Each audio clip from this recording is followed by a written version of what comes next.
Okay, roll call. Mr. Albrecht? Here. Mr. Brown?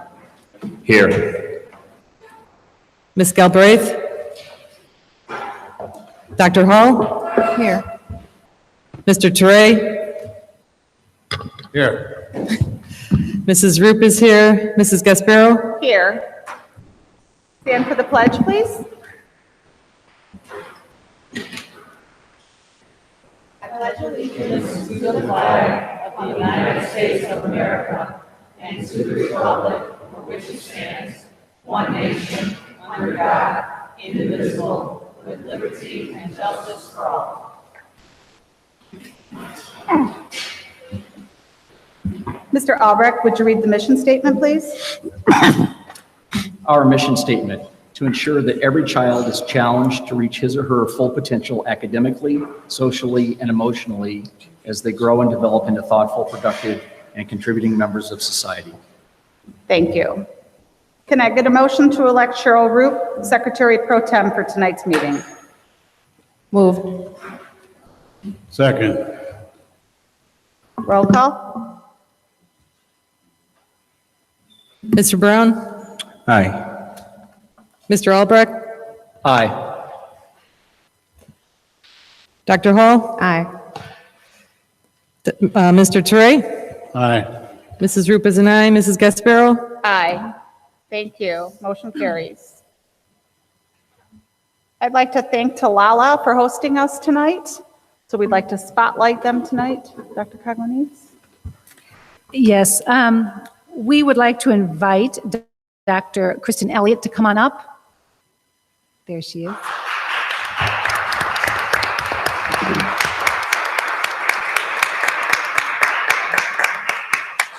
We've asked her to share with the school board and the community some of the highlights that have been going on at Talala. You do not Yes. need to. Oh, I no? think it's oh yeah, for the microphone. Yes, for the tape. Sorry, you For gotta those of use you it. that don't know, Dr. Elliott is our newest principal. So welcome to our family.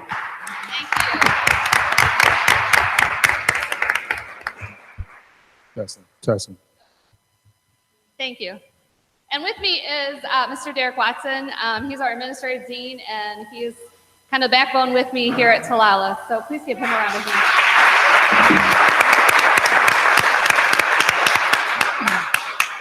So I'm going to be brief. I just, first of all, just wanted to say how excited and honored I was to be chosen to be the next principal here at Talala. It's just a great place. We have the most talented and dedicated staff I've ever worked with in 24 years. Our kids are amazing, and it's just fun coming here every single day. I want to extend a thank you to the school board for giving me this opportunity to join the Crete Monee team, so thank you.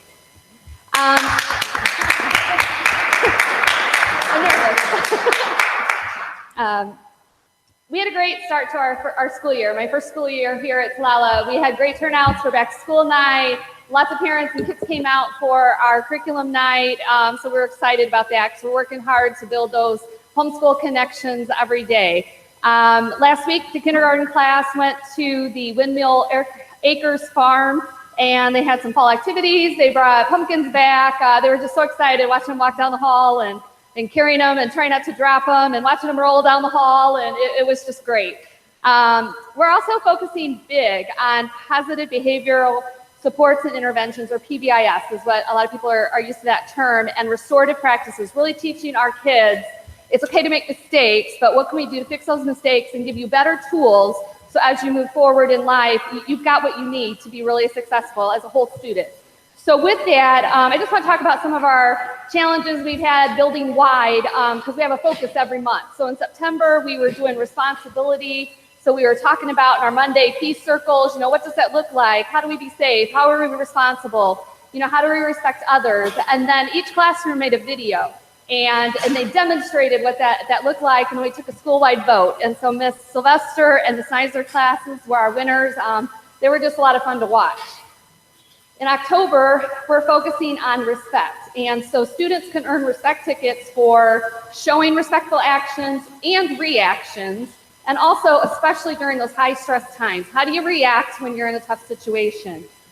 They get a ticket for every point they earn above 20. They get 10 respect tickets. They get a shield. They're on a bulletin board. We're really driving home these positive choices. So far, we've given out 350 respect tickets in October, and it's only October 16th. So we're really, really excited. Looking forward into November, we are partnering PBIS and Student Council, and we're doing a pajama drive. So on October 31st, we'll be in pajamas, nice and comfy, and we're going to take in donations to Cradle to Crayons, and we're also going to do penny war kind of thing too for monetary donations.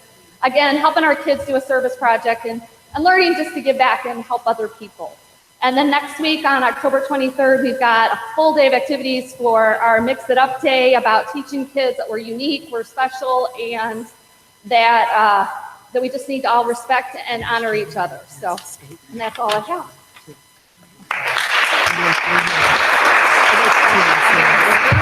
Thank you.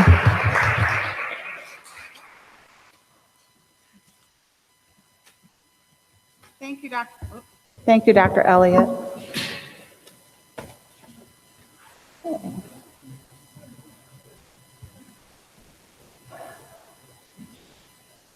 Okay, public comment. I have many forms tonight, so we will have to limit them to 3 minutes each. I'm taking them in order for a half an hour.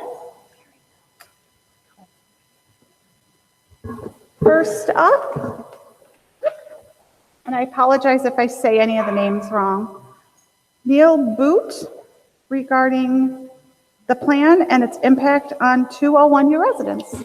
Welcome. Thank you and good evening. My name is Neil Boo, and I've lived in this area for about 50 years.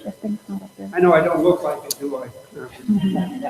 I know my son, when his friends ask him, how old is your dad? He says, I'm not sure. But he was around when the Dead Sea was only 6. I want to know, and I want you to explain to us, why the Board of Ed wants to spend millions of dollars without taxpayer input. I want to know if a survey's been conducted to determine what these citizens who are going to pay these taxes feel about what the borrowing will do to their real estate taxes. Will you put the plan up for these expenditures before continuing to sell the bonds? Let us put our input. And I don't think you will, because I think if you put it out to a referendum, it would be voted down. People are tired of the taxes. A recent article in the Sun Times showed an ARP study that said 49% of the people surveyed said they've considered fleeing this state. That's an awful, awful comment. It's a sad state of our fiscal affairs and the fiscal crisis in this state. Adding $1 million more to real estate property taxes will push more homeowners to leave. Did you know that real estate property taxes are the biggest of all taxes collected in Illinois? More than $27 billion was collected in property taxes compared to $18.3 in personal income taxes. On average, property taxes eat up about 6.4% of a typical household income. My personal property taxes are about 10% of my income. Currently, almost 70% of my personal property taxes go to support 201U. Property taxes have gone up since 1990, 3.3 times faster than household income. Retired folks and those living on fixed incomes will suffer the most. As property taxes go up, property values go down. There may be some safety and health issues with the schools in 201U, but is the only answer tear them down and build new schools to the detriment of the homeowners and their paid taxes? There's got to be a better way, and I implore you to re-examine the plan in light of the consequences of higher real estate property taxes. Thank you very much for listening to me. Thank you very much.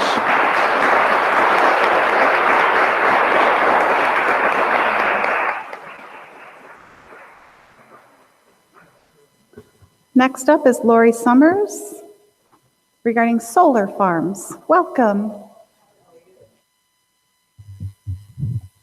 I need this badly because I do not speak loud and I want to speak to them as well. I am Lori Summers, and if some of you do not know me, I'm your District 1 County Board member.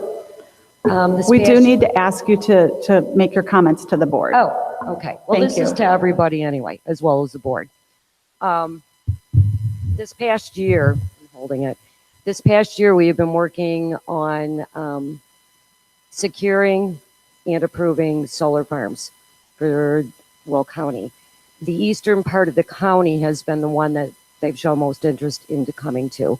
As a matter of fact, Crete Township just put out in their yearly fall mailer that there are 4, and I believe actually maybe 5 or 6 within Crete Township. There are also 3 that have been applied for in Monee. The good news is this is going to help the school districts. I gave everyone examples. If you can please pass them out. The first thing is just a very basic talking about the photovoltaic solar farms that we have approved, how they're different from ones that are out west. The other one is just something that is put out from the Department of Energy on incentives on bringing them to your communities. The good news is those tax dollars, when they start coming in, the 66% of that portion of the tax dollars will go directly to the local schools where those solar farms are located. So that's huge for you guys. It may not be a ton of money, but it's going to be a funding that you have not had in the past. This is good. This is good for our kids. I am hoping when those tax dollars start to come in, we will not get every single one of these solar farms. ComEd will pick a percentage of them, but I have been pushing for them to come to the eastern side of the county. You guys have a big job, and I understand how difficult your job is. And when I'm out talking to people that I represent, taxes are their big, huge issue. This isn't going to solve all the problems, but it's going to give you another funding that you did not have in the past. What I hope to see is those tax dollars are put back into our youth. I know that you guys have been very much pushing for the STEAM initiative. What a better place to use it. This is technology. This is technology. Those tax dollars could help pay for the STEAM. Am I right about that? The STEAM labs, you guys have been pushing for that. How cool would that be? A way to fund those things. A way where you won't have to go back to the tax dollars and ask for some more money. I am very proud of what we have done down here, out at the county, and I'm very proud to say that we've really pushed for them to come to the eastern side of the county. I'm also proud to say that a big portion so far of those tax dollars will be coming back to the school district that I live in. Thank you, and any other questions, please let me know. Samantha Blumenthal has offered her services to come out and do a presentation for you guys. Okay. Thank you.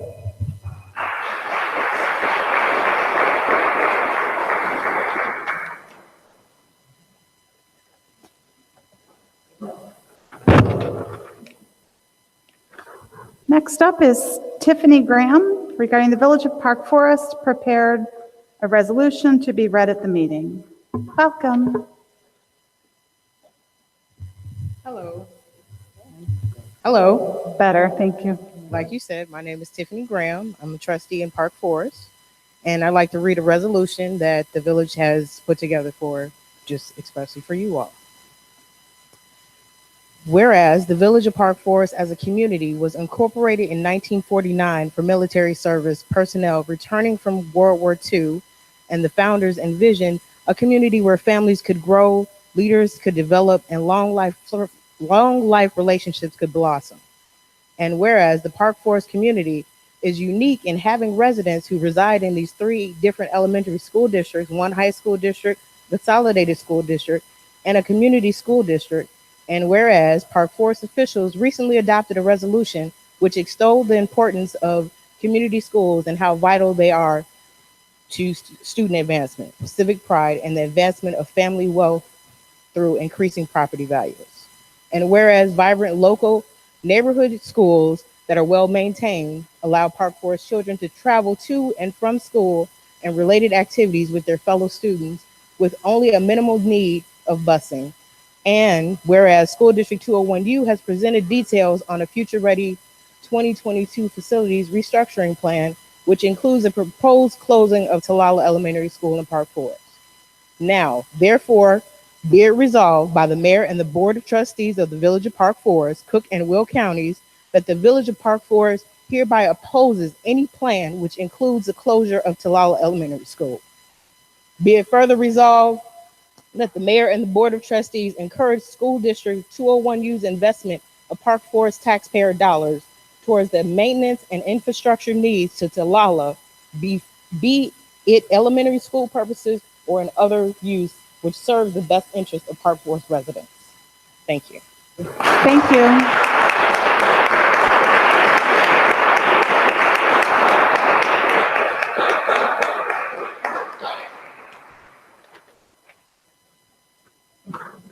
Next is Valerie Burton.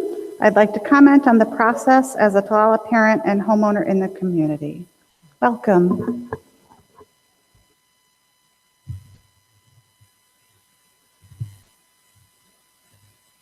Good evening. My name is Valerie Boutrone, and I'm a resident and homeowner at 163 Nanty Street in Park Forest. One of the first things we investigated prior to finalizing the purchase of our house in March 2016 was the local school district. I would like to take this opportunity to thank all of the board members for your service and your leadership in our community.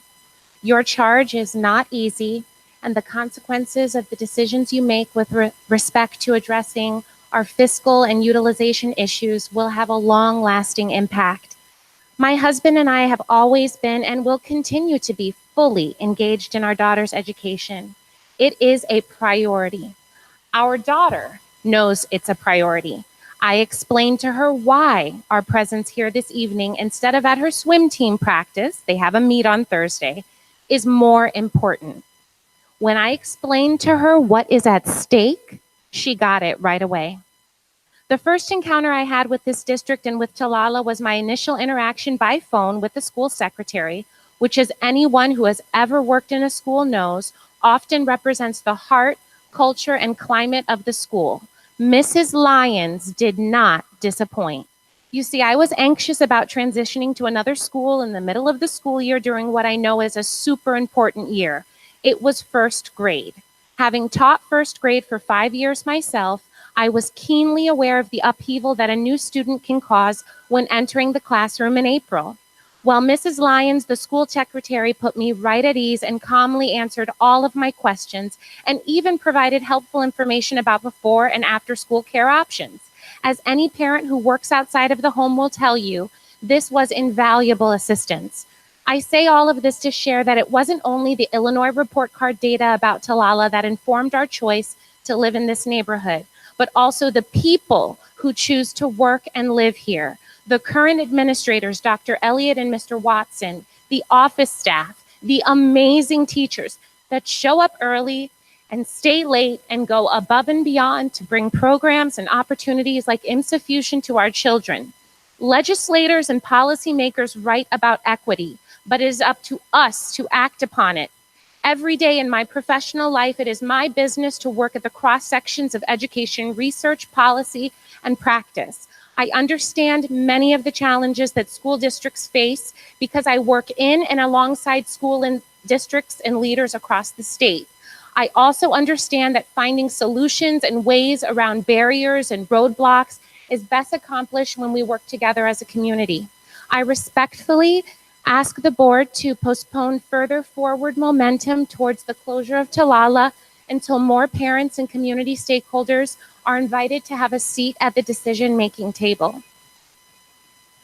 I know that there's a way to move forward without closing my neighborhood school. Thank you. I'll come to the table with an open mind and with a solutions-focused mindset. Thank you. Thank you. And I apologize for messing up your name.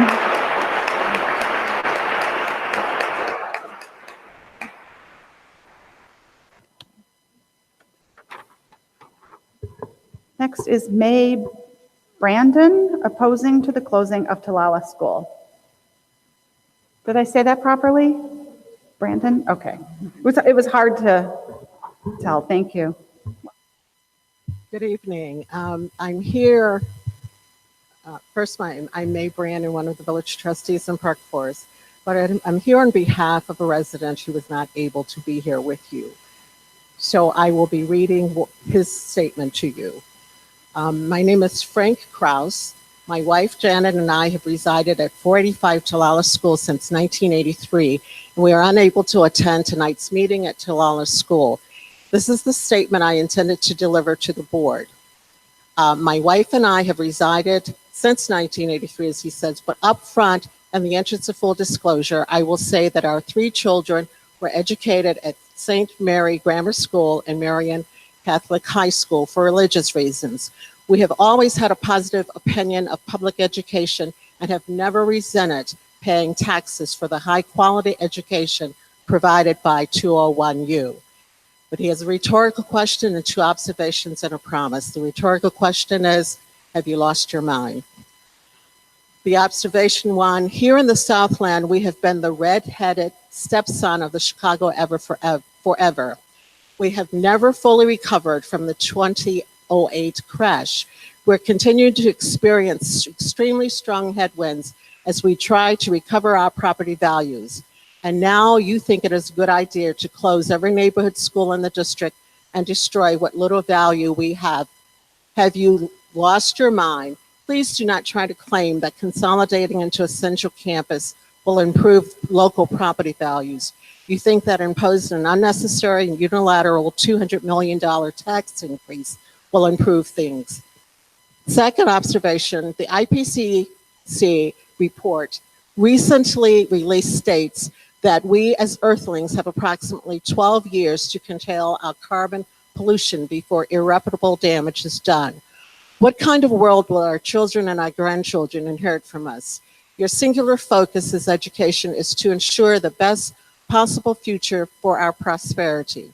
How can requiring well in excess of 90% of the students in the district be bused to every single school day and events possibly reduce the district's carbon footprint? Did you even consider the environmental side effects? Did you consider the health effects involved in riding everywhere as opposed to walking or biking to and from school in their own neighborhoods? And now the promise. If you go through with this travesty, enjoy your time on the board, because come next election, we are coming for your seats and we will undo this grave error. And again, this is on behalf of Frank and Janet Kraus. Thank you. Thank you.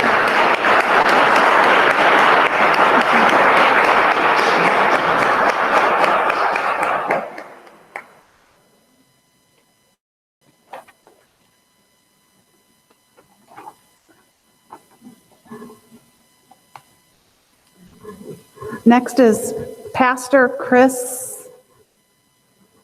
I think that's what's. Can you say your last name? Wagaman. Thank you. Welcome. Sorry about that. Questions on the Talala closure? Nobody ever gets it right on the first try. I'm Pastor Chris Wagaman. I'm the pastor of Trinity Lutheran Church in Park Forest, and I am speaking on my own behalf tonight. With that said, I oppose the closing of Talala School. I appreciate your recent letter, President Gasborough, about opening up your process to further community input into the Future Ready plan. This is what I understand from the October 11th communication. And to take additional time to review the data and the impact of your decisions on all of the communities involved. To that end, I have a few questions for the board. What has been your methodology for this plan? Where have your data come from? How have you analyzed them? And how will you share this analysis with every taxpayer and stakeholder in Park Forest? How will this plan, this is another question, advantage Park Forest, its children, and particularly the 88% of the children at Talala that live in low-income families? Another question, why is there such a disparity between the race of the children in this school and the race of their teachers and administrators on the whole? What effects will this closure have on the children's health, exercise, obesity rates, and self-esteem? What has been your determination for making these assessments? What is your willingness, another question, to release Park Forest from the Crete Monee district, given that there is no representation on the school board at this time, nor is there mention of Park Forest in the name of the school board, in order that Park Forest may redistrict with nearer schools. Another question, how will this closure affect the parents' abilities to earn a living, interact with their children, and form communities of association in order to care for their children as a village? It takes a village. This is a village. How will this plan positively replace the community that they have already made? How will the planned closure of Talala affect the surrounding neighborhood, and what does the school board have in mind to offer Park Forest for this significant loss to the community? It is easy to say that Talala is like a used car that has broken down too many times. That is not a completely fair assessment of this school. And the fact is that if this were a used car, it is one that has gone 25,000 miles or more without an oil change. And of course, it is going to break down. Additionally, some residents of Park Forest and stakeholders are still not aware of this plan. I want to know how the school board is going to inform the entire community of this plan and to get more input going forward. Thank you for your time and attention. Thank you.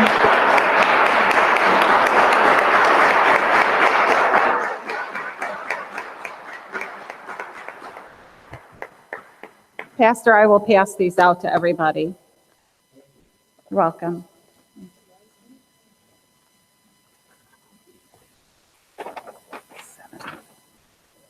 Next up is James Young, trustee, Monee Township Government, on Future Ready, Part 1. Good evening. Good evening. Good evening, President Gasparo, members of the board, Dr. Congolese, and to our listening audience, residents. Last week, a week ago today, during the committee of the whole, I heard a comment that was made, and I just want to briefly summarize it. The person that said it indicated that she would like to see as much passion demonstrated towards solving a problem as she saw demonstrated in opposing an issue. Well, I want you to know that sometimes when people see things differently about a particular subject, we tend to not listen. People hear with their ears, but they listen to their mind. So I went back into some records, and I have the contract for national investigations. And I do remember when I first got involved with the school district, I said that it was a service that we did not need.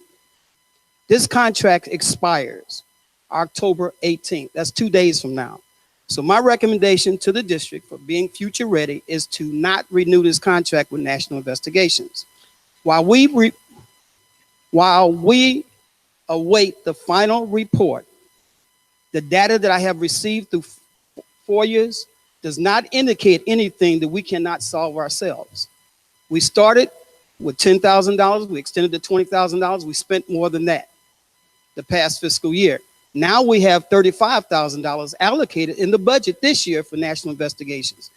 My recommendation to you is that you do not spend that $35,000. You utilize that $35,000 for other things, such as diversity training. If we can change the mindset, we change the attitude, we'll change the culture in the school district. So that $35,000 can be used for diversity training, starting with the Board of Trustees, because leadership is responsible for helping resolve this. And if we can start at the top, and the assistant superintendents is involved along with the principals and assistant principals and the teachers and everybody else on staff, 100% accountability, I think that we can move in the right direction. So that's another recommendation. In addition to that, I do believe that we need to take advantage of the skill set, the experience, and the talent that we have within this district. We have administrators as former principals. We have administrators that are former teachers. We also have administrators that know where the problem is, and they know the importance of being innovative and creative. So what I'm asking you to do is not only terminate this contract, not renew this contract with National Investigations, but to be creative in your approach in resolving the problems if we have a problem with residency. I do know a few ways that you can do it. It's being creative.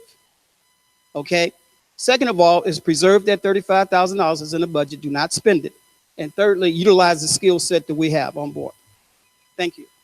Thank you.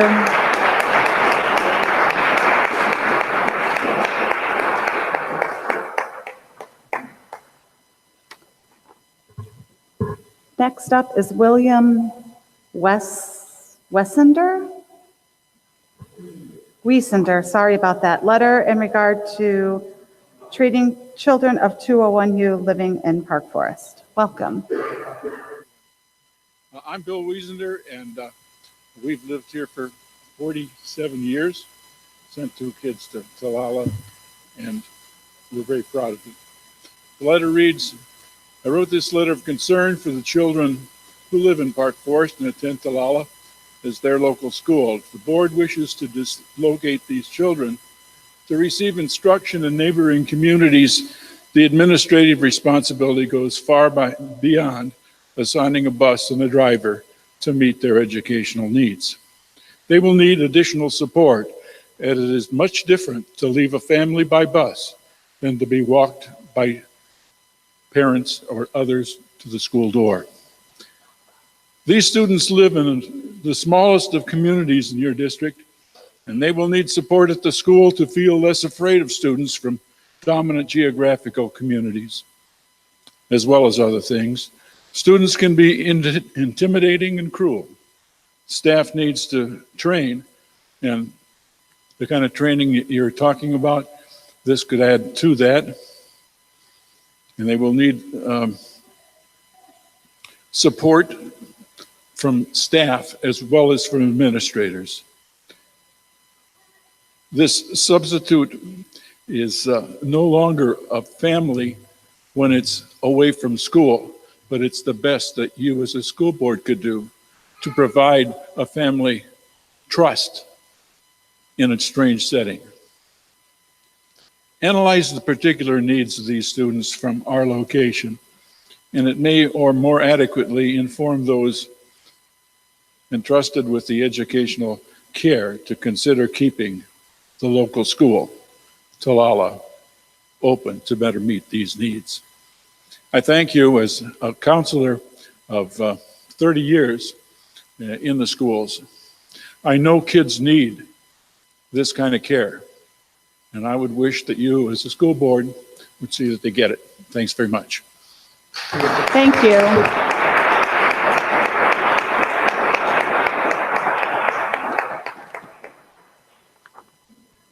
Next is Cynthia Hudson. Thank you to the board. Welcome.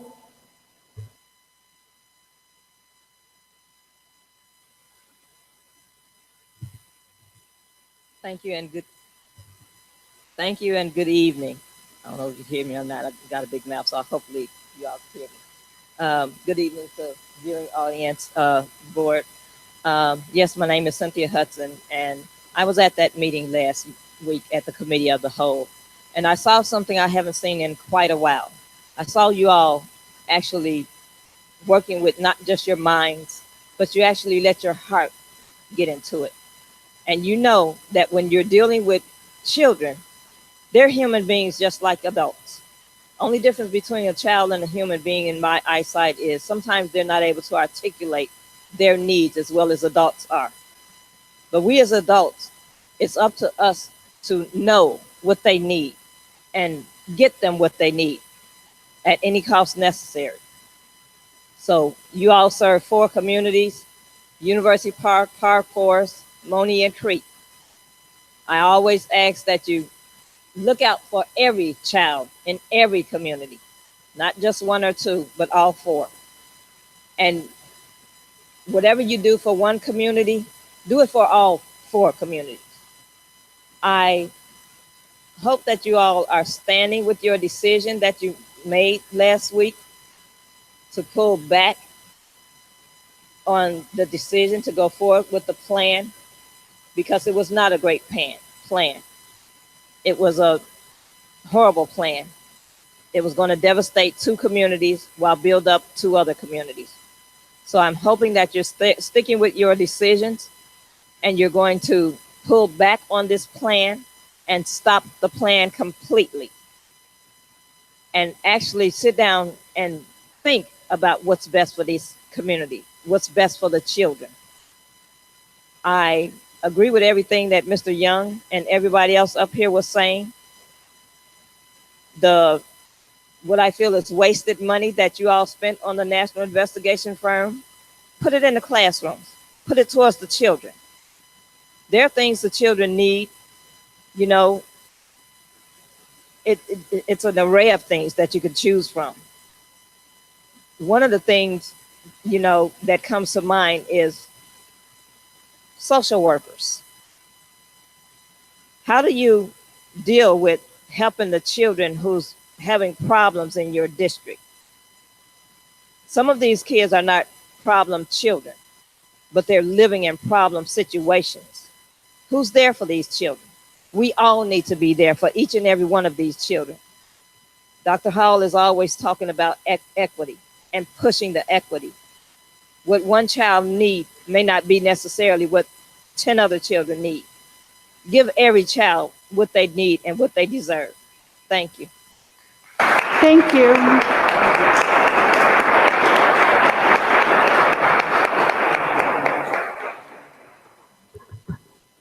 Next is Emma Cox regarding money.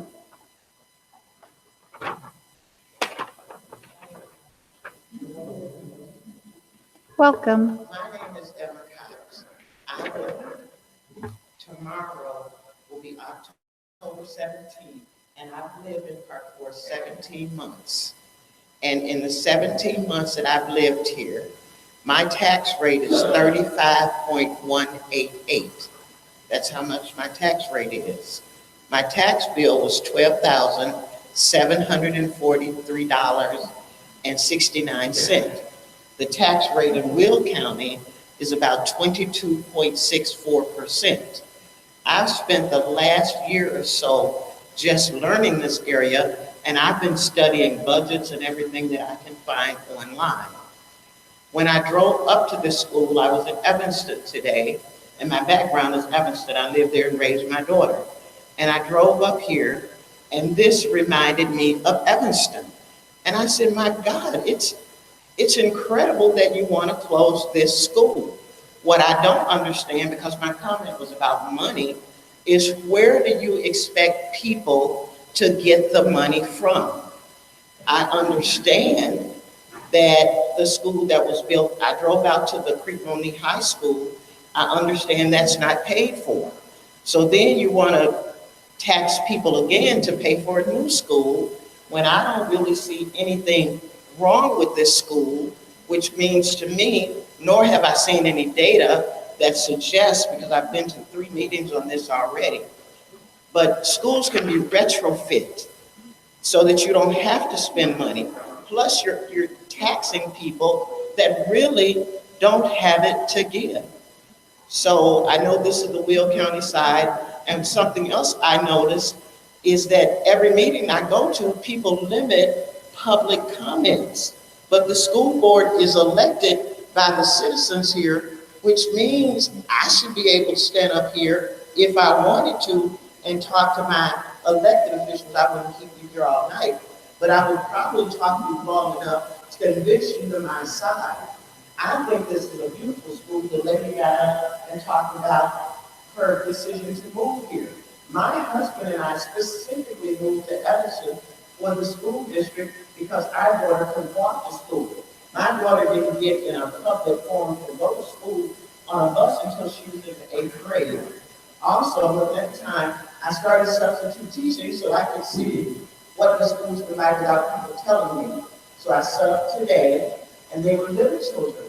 So I would say to the board, before you spend any more money, because I just found a number here, that population in Illinois is dropping. So if you tax people, you're going to be taxing houses with nobody living in them. That's all I have to say. Thank you. Thank you. It's 2 minutes over, but I only have you.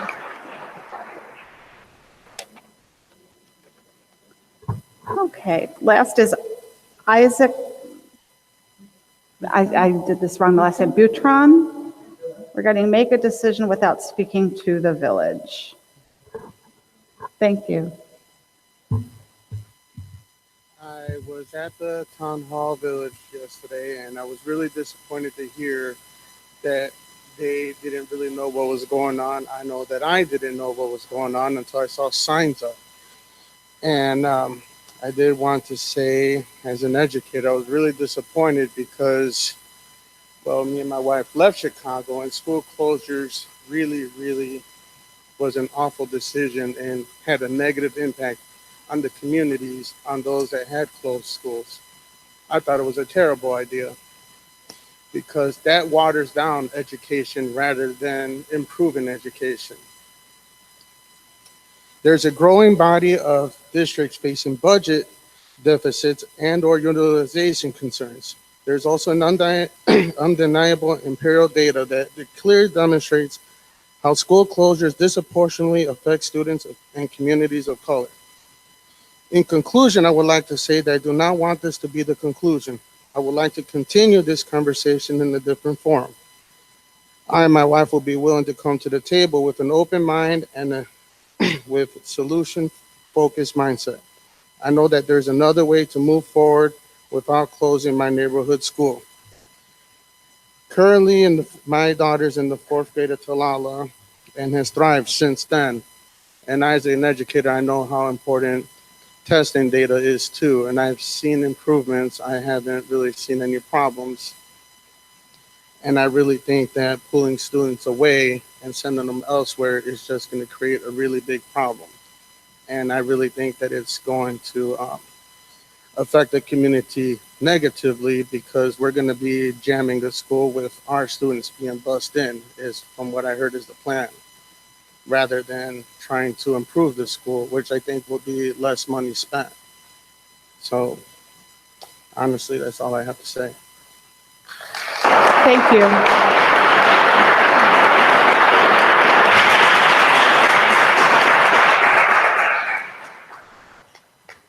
Okay. Superintendent's report. Dr. Carlini's. It is my pleasure tonight to certainly recognize and celebrate many of the not only board members, but staff members that serve our district. The first that I'd like to really acknowledge is 3 members of our school board members this evening. As you know, being a school board member, it's a volunteer job. They spend lots of hours, lots of time, not only having to read through our board packets, but also having to go to school and take classes so that they learn school code, they learn about finance, among many other things. And our school board members have done a marvelous job here in taking these classes so that they can do their best to be informed as they are responsible for helping to lead this district. So this evening, we've asked for Mr. Perry Hill. Where are you?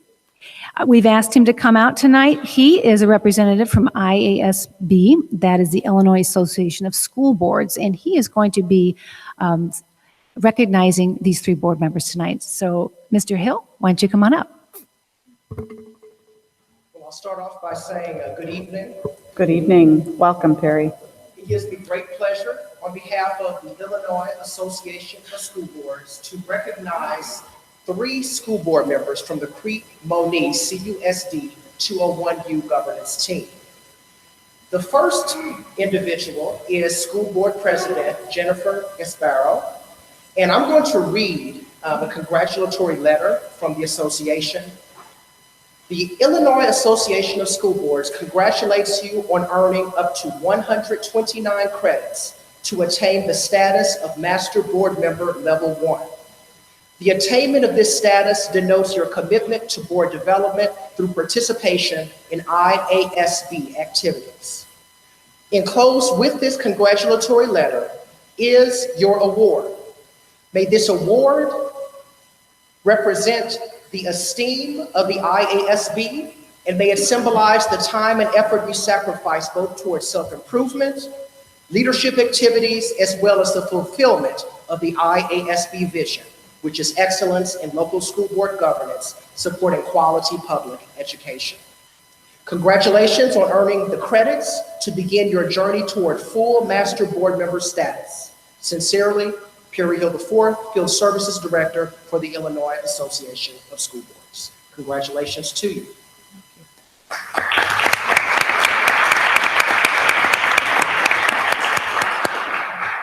The second awardee is School Board Secretary Janine Galbraith. And I do just want to acknowledge her, but for time purposes, I'm going to move to the next awardee. The third and final awardee is Dr. Nakia Hall. The Illinois Association of School Boards congratulates you on maintaining your full master board member status. The attainment of this status denotes your commitment to board development through participation in IASB activities. Please note that you have been awarded a personalized certificate encased within an embossed IASB frame, symbolizing your dedication to board development, as well as the time and effort that you have sacrificed, both towards self-improvement, as well as leadership activities in fulfillment of the IASB vision. Congratulations to you on this award. Sincerely, Perry Hill IV, Illinois Association of School Boards Field Services Director. I applaud all three members.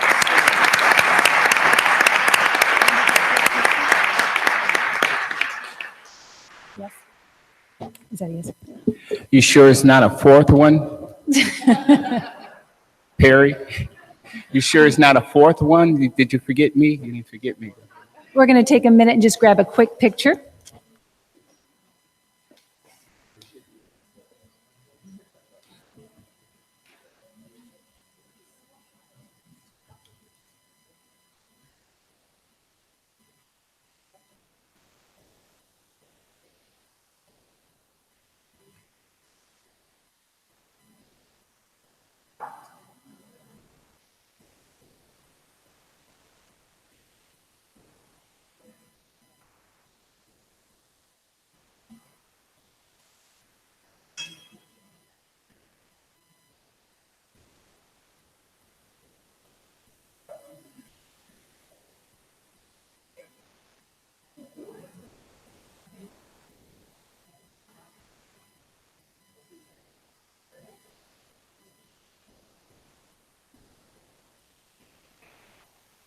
On behalf of the district, I just wanted to take this opportunity to thank our board members once again for all of their hard work, a lot of hours and dedication to our district. So one last round of applause for our board.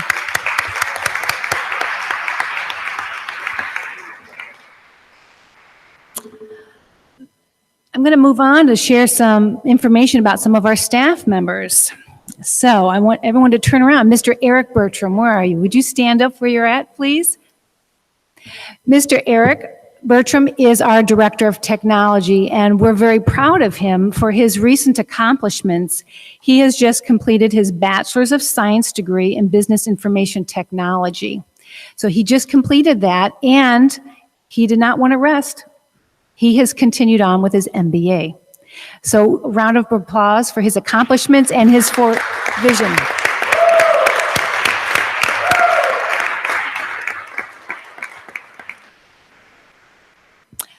Moving on, Mr. John Konecki, I saw you out there. There we are in the back. We wanted to take this opportunity to certainly recognize Mr. John Konecki over at our high school. He has been nominated from Governor State University, and he's been honored with the Kappa Delta Pi Gifted Member nomination for his work. So we just want to give him a congratulations and a shout out.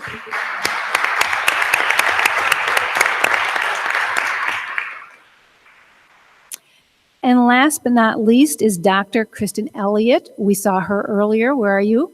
There she is in the back again. You're going to stand again. She has just received the award, the 2018 Trailblazer Award for her special ed services. And recognition. So please give her a round of applause as well.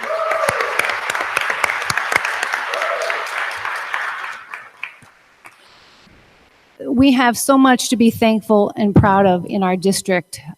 This 201 family has done an enormous amount of work and support in supporting our children, and we look forward to our continued work together to do the best that we can for our students, to create them and help them to be future ready. Thank you. Curriculum, ESSA accountability presentation, Laura. Thank you. Let's see, there, now it's on, okay.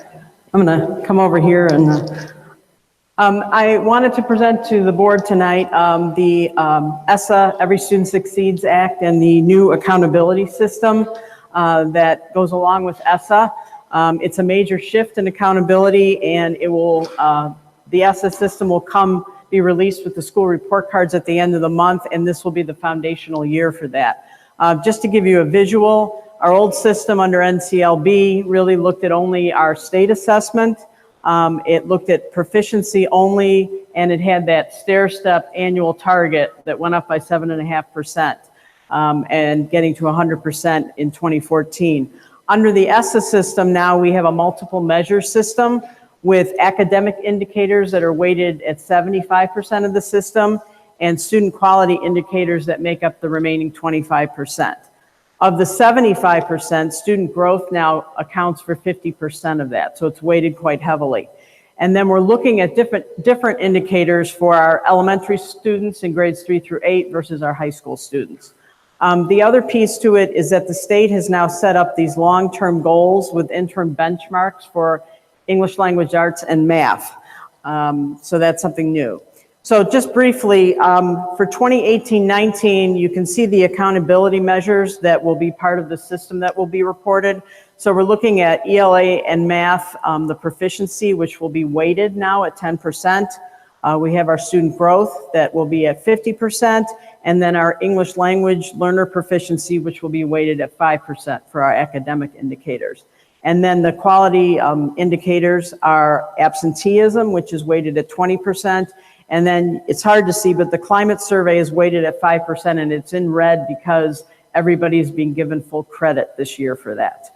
And then on the right side of the slide, you'll see how things are going to change starting next school year and moving forward. So we'll be adding a few more categories such as science, fine arts. So it's a system that's not complete yet. And then as we move to high school, you can see for this current school year, again, we have our English language arts and math that are both at 10%. There is no student growth for high school, but they're using graduation rates at the 4-year, 5-year, and 6-year mark. And then again, English language proficiency at 5%. When you move down to the school quality indicators, you can see again that chronic absenteeism. And then for high school, we have what we call 9th grade on track to graduate. So looking at credits earned by our 9th graders, that's weighted at 6.25%. The climate survey is still there at 5%. And then the new college and career ready indicators for our 11th graders, that's at 6.25%. Again, the ones in red we're being given full credit this year for. And then again, when you move over to the 1920 school year and beyond, we're going to be adding again a fine arts indicator. So again, it's still a work in progress. Also in the model now, we're looking at various student groups. We have what we call the all student group, which is just what it says. It's all of our students. And then there are breakdowns of groups into racial and ethnic groups, our economically disadvantaged students, students with disabilities, both IEPs and 504s, our English learners, and then we have 2 new groups that'll be coming on board, our former English learners. We're going to continue to track them, and then students that were formerly classified with disabilities. The other new piece to this is that the group size now has gone from 30 students down to 20 students. So once you have 20 students in any of those groups, their scores count in the accountability piece. And then the question always comes up, who counts? So it used to be under the old system, if a student was here by May 1st of the prior school year and you had them that following school year, their scores would count. Under the new system now, they have said that students who have been at your school for 134 calendar days cumulative over that school year will count in the model. So we're taking those newer students under our wing and their scores will count. And then the long-term academic goals, the state has now said instead of under NCLB where it used to be 100%, under the new system by 2032, they would like to get to 90% or more of students in these categories. So our 3rd grade reading, 5th grade math, 9th grade students on track to graduate, 11th grade, that college and career readiness indicator, and then our graduation rate. So those are the long-term goals of 14, 15 years out. Those targets are divided up by all of those student groups. So every student group has its own kind of progression as those years go on. Those targets annually increase, culminating at 90%. So what I did was I provided a couple of charts here where you can see what we're looking at. So across the top here, you'll see our student groups. And then what I've highlighted in yellow are the targets for the current school year. You can see they're different for every one of those student groups. And then when you get down to the bottom, you can see 2032, everybody's at 90%. So the ultimate goal is to get everyone to 90%, but each group may have a different path to take, a different annual target. And then when we go to math, I provided the high school math. Again, it's the same chart, it's just for math for high school. Again, student groups across the top, the 2018 target proficiency targets, and then at 2032, you can see it all ends up at 90%. So how do we work all of these multiple measures into some kind of system and determine how schools are doing? The state has identified a 4-step process, and that all culminates with schools receiving designations. And basically, if it's a complicated system, but it has 4 steps. So first, you look at all these indicators and look at the performance data that you collect from them. So you might have a graduation rate, your proficiency rate, how many students met standards on a test. You take all of those pieces of data, and what they do is they apply certain calculations to each indicator to come up with a score that's based out of a scale of 100. So we're all familiar with a 100-point scale, grades, 90, 80, et cetera. So that's basically what they're doing. They're converting everything to a 100-point scale, and then they multiply it by the weight given. So if ELA is worth 10%, they will multiply that number by 0.10 or 10%, and they'll get what they call an index score. And they do that for each indicator, and they add it all up to come up with an index score. And then they compare schools' index scores to determine your ranking within all the schools in the state of Illinois. So I'm going to take you through a quick example. This is Waterfall High School. You can see on this chart across the top, we have all of our student groups, and down the side here we have all of our indicators, so all the things that we're collecting performance data on. You can see where I put a circle around, we have our performance data for our ELA, our math, and so on, graduation rate, 9th grade on track. And what they do is they take all of that, and the next step is they convert that to a score out of 100. So you can see everything. Applying those rules, now we have something that's comparable. And the ones down here were the ones in red, where we didn't have any data, but they're giving us full credit. So they convert it to a score out of 100, and then they go and they say, okay, now we're going to apply the weight to those scores. So you can see if ELA was at 88.9, it's worth 10%. The index score now becomes 8.89. And they do that for every indicator, for every subgroup, because you can see every subgroup has a set of index scores. And in the end, they add all that up to come up with a final index score for each group going across. There we go. Whoops. So then the next thing they do is they take that all student index score and they rank them by school. So they will take your K-8 schools, and they will rank order those based on the index score for the all student group, and they do the same for the high school. In this is a high school example, so you can see that they rank ordered, and they identified the top 10% in the state, and here's Waterfall High right here, with an all-student index score of 89.8. And then they do the same for the lowest 5%. So we have the lowest 5% here. And then they look at the top score of the lowest 5%. Right here we have 26.9, and that's the score that we're going to be looking at for all of our student groups. So we go back to our example here with Waterfall High, and we look at every student group across here and their index score, and what we want to see is, did they outscore this 26.9? And in this case, every student group had a score higher than 26.9. And what they do then is they look at this and then they say, okay, if we have schools that are in the top 10% of all schools in that group, so in this case, high schools, which our example was, that school now gets an exemplary designation.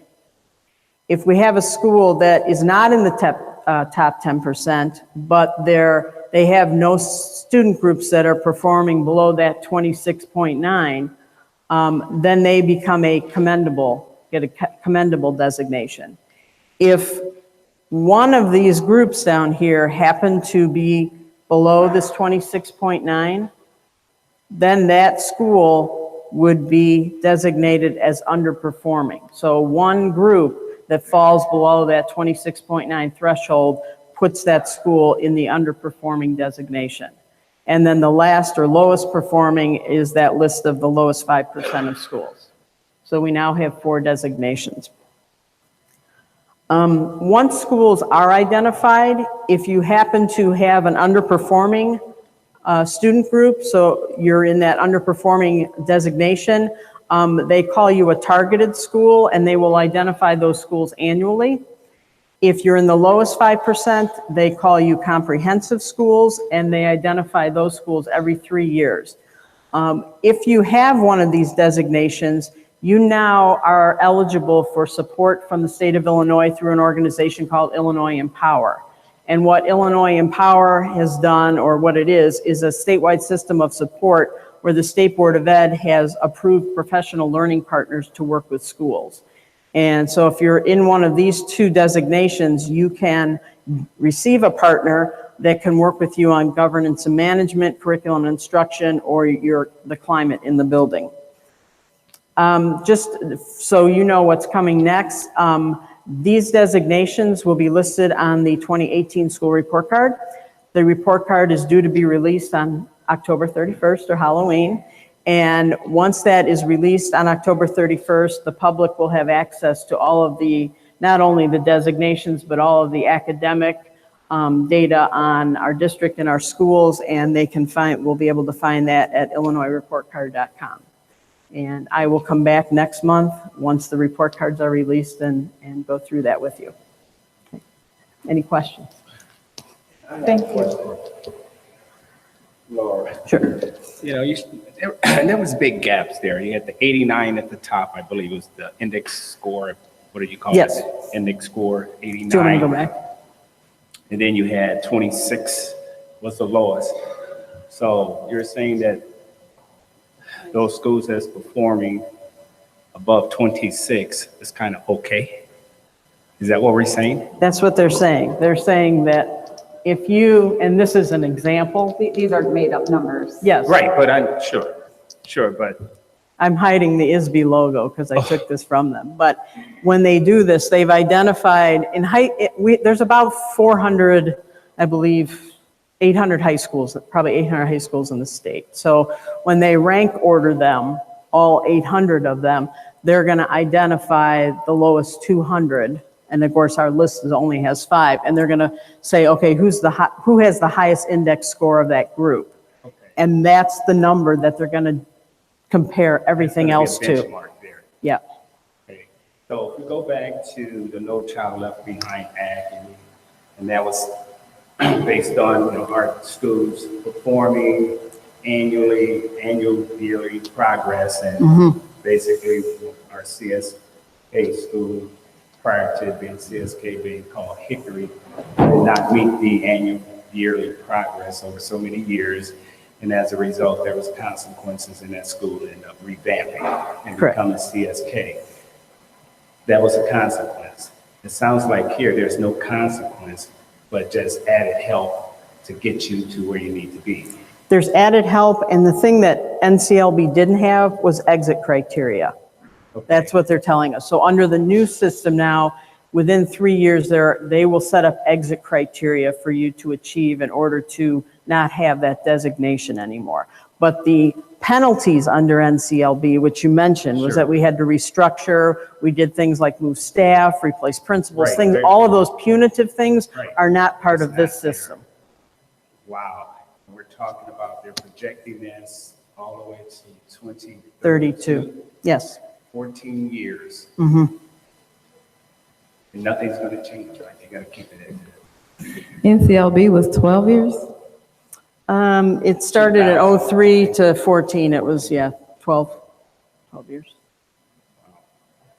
Okay. New flavor today. Laura, the 134 days for clarity, I thought just back there, it's not consecutive days, correct? It's No, cumulative. it's cumulative. Okay. So if a student comes, they stay for a while, they leave, they come back, whoever ends up having the 134 days. Could be one school, it could be another school. For our students that tend to be mobile, whoever, quote, has them for the 134 cumulative days, their test score is attached to that school. Okay. What's the significance of 134 days? They did a calculation where they looked at the calendar and they tried to figure out kind of what was a halfway point of a school year. So not in like academic days, because our school calendar is 180 days. So you'd think 90 would be the day, but they're looking at it from a calendar perspective. And they said that an average school calendar, 50% of that covers 134 days. Thank you. I got a I have couple one more comment. questions. When you go to your conference, would you please ask them to consider putting this stuff in very plain English so mom and dad and grandpa and grandma can understand what they're talking about? Because you got to have a PhD in education to figure out what they're talking about with this stuff.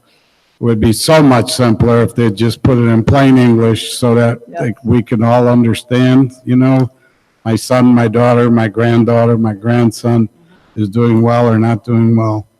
You know, I think it's job justification, you know, in my mind, you know, make it simple, the KISS principle, you know. So if you can give them that feedback, you can use my name, I no heard problem. your message, I You know, will. They can call my boss, you know. Okay. 1-800-retired. Laura, I have a couple more. I have a couple more questions. Oh, I mean, okay. you can sit down if you want. Okay. So with this, my colleague always talks about how complex the language is, and I know it is, and all of the formulas and all of that. The No Child Left Behind Act was put in place by President Bush Jr. W. We needed some kind of accountability, more specific. And that act was designed really to try to close the African American achievement gap. Part of the issue was it was punitive in nature. It expected the same incremental growth every year. So if schools did not make that growth, they were basically penalized. Yes. And a lot of things were not taken into consideration, like what I just asked you about the 134 days.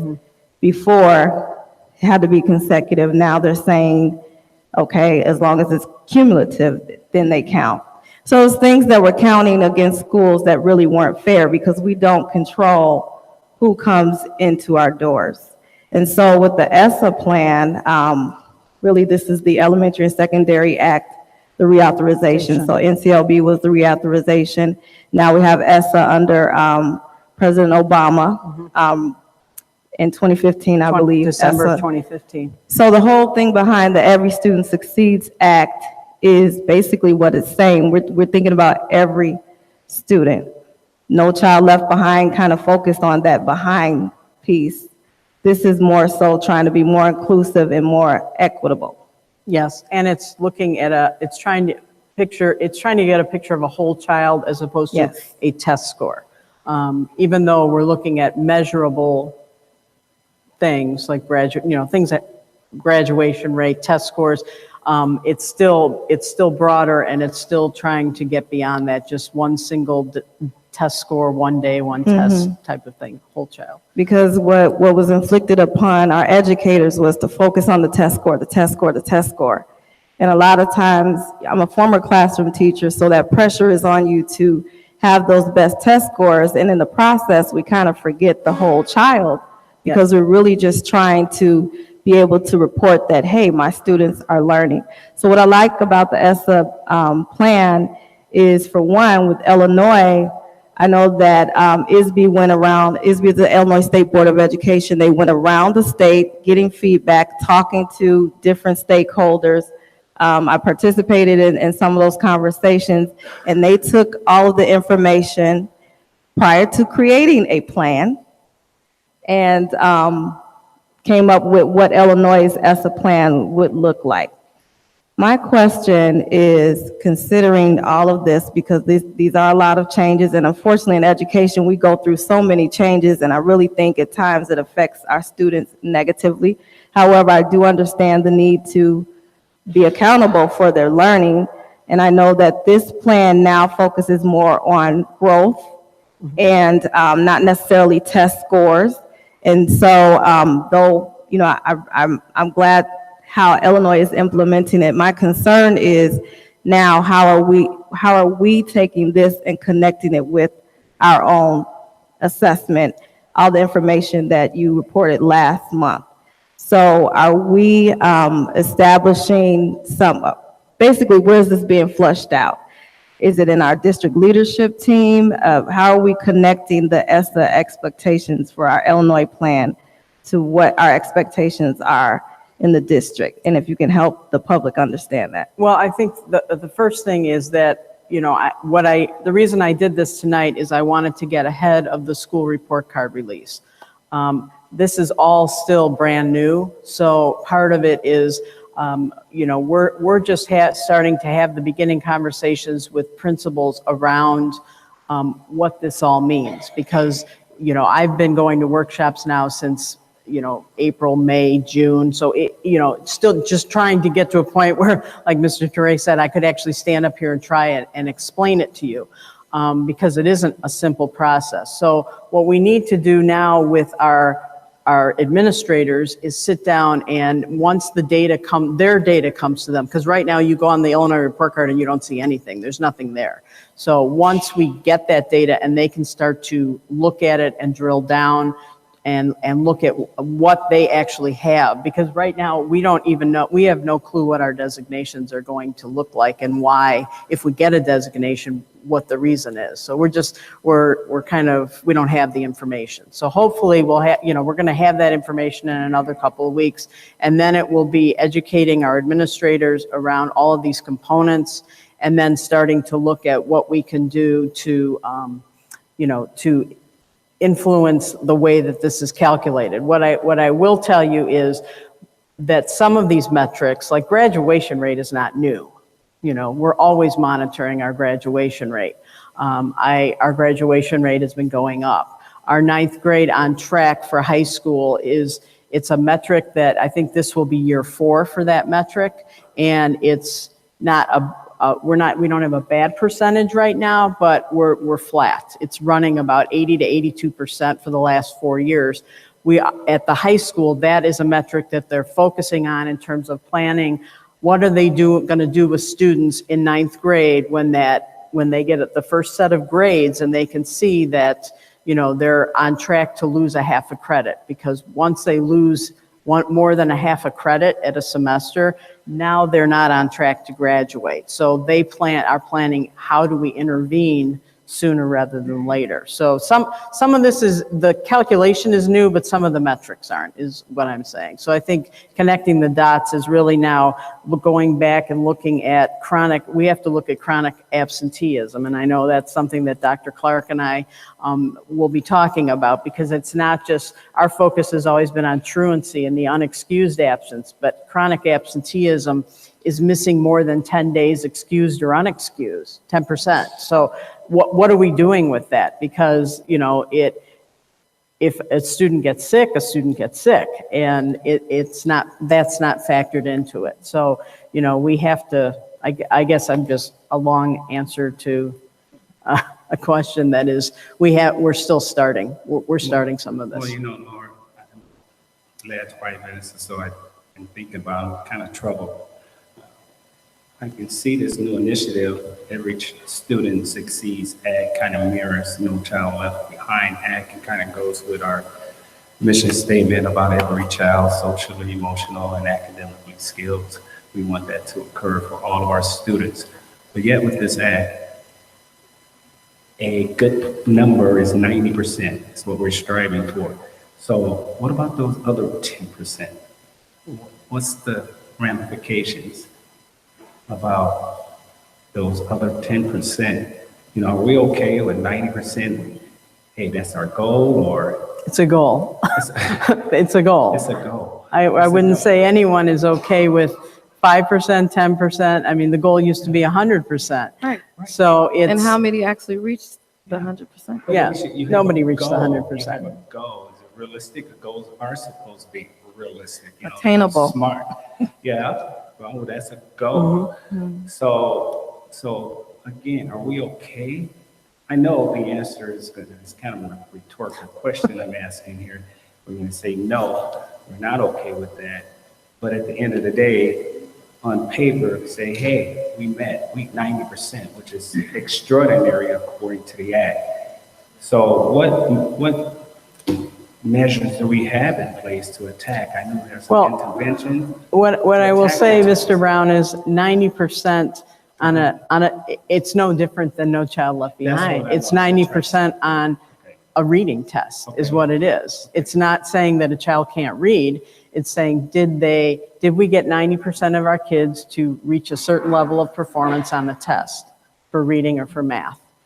Well, why can't we have a goal of 100%? Well, I'm not saying we can't, but I'm can't. just saying in that regard, That's what the state. that's what that's the model says. The model says. But we can. It's up to us on that. But I just wanted clarity again on the number that Mr. Brown asked about. So that was actually the top of the bottom 5%. Correct. The top score of the bottom 5% for the all-student group. For the all-student group in the state. In the state. In the state. So is that how they're defining the underperforming Yes. group? So they're comparing that score of the top school in the bottom 5%, whatever that top score is, for the all group, and they're comparing then your index score for every student group you have compared to that score. And if you exceed it, then you do not have an underperforming group of students. So it's per high schools, per elementary? Per high school, and then middle school and elementary middle are school, one okay. category. Okay. K-8. Thank you. So I have another question. We've been talking about equity forever, and, you know, my understanding of equity is it's not equal. We provide what the student needs to become equitable. And I'm looking at these groups across here, and some of the groups are performing at 12%, 9%, 11%. Some of them are 47%. So in order to provide equity for the groups that are really far down, we need to put more resources into that group to bring them up to equity. Is that how I'm understanding this? So that they get more emphasis, but at the same time, we don't want to not provide, we don't want to do it at the expense of the groups that are doing better. So how do you propose to balance that? What's your plan on that? Well, I would say that we're not looking at groups per se. You wouldn't, to go back to what Mr. Brown said about interventions, you wouldn't apply an intervention to an entire group because there may be students in that group that don't need that intervention. So you're looking at, the idea is if you have students in any of those student groups that are performing at a level that they should be, what you want to do is take the students that are performing at that level and provide the intervention to raise them up. So it would be never that, and I'm going to use a group that's not up here because they took it off the list, is the male, female, okay? So if all of your females were not performing in math, you wouldn't take every girl and put them in a math intervention. You would look at your girls and you'd say which ones need extra support, and then you would give them that intervention because that's what those students need, not that generally speaking that all girls need an intervention. So you're going to look at the individual student, but looking at politics from a political prism, okay, I see different ethnic groups here, and I'm gonna hear, why if I'm in subgroup A that is doing less than subgroup B, why are my kids not getting the resources? I don't know how you're going to balance this. You got your slide up there. You can see, kids on IEPs, kids on 5014 plans, kids in different, in the Hispanic group, African American group, some of the other groups. The Asian group is excelling, and so, I just want to make sure that we give every group what they need to be equitable. And, if you're going to do it individually, you got to watch these scores because these scores are going to show that you're not doing it. If they're going to stay low, if they're going to stay traditionally low, because you got 14 years to bring a 12% score to 90. But it's in steps. I don't know how you do that. I don't know, unless, the guy from Nazareth walks in here, I don't know how you're going to do that. I don't get it. I think that's pie in the sky. I understand the growth and I'm all for growth, but taking the group that's performing at 6% or 8%, whatever it was here, and bringing them to 90 is, in 14 years, I don't, God bless you, Laura. If you can do it, God bless all our teachers, but, I don't know. You say they've been around the state. My colleague said they've been around the state talking to people. I don't know who they're talking to. They must be talking to other educators because they ain't talking to, retired GIs like me that raise kids, I would have told them in a heartbeat, come on, let's be realistic here, guys, how are we going to do this? Let's make it simple. Let's make it something a goal that you can achieve and not a goal that's so far out there. I don't know how you achieve this. Those are just my comments. So I know there's no answers to this. But thank you, Laura. Can I address this equity thing? That people need to understand that equity is not equal, okay?